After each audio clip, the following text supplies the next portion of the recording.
नमस्कार दोस्तों। वैसे तो हमें अचानक हिचकी आ ही जाती है, पर क्या आपको पता है हमें किन कारणों की वजह से हिचकी आती है?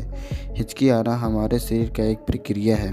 वैज्ञानिकों के मुताबिक हिचकी का संबंध सीधे सांस से है। हमारे डाइजेशन या रेस्पिरेटरी सिस्टम में गड़बड़ी और ज़्यादा हलचल होती है तो हिचकी आना शुरू हो जाती है, या पेट और फेफड़ों के बीच स्थित डायाफ्राम और पसलियों की मसल्स में कंस्ट्रक्शन होने के कारण हिचकी आती है।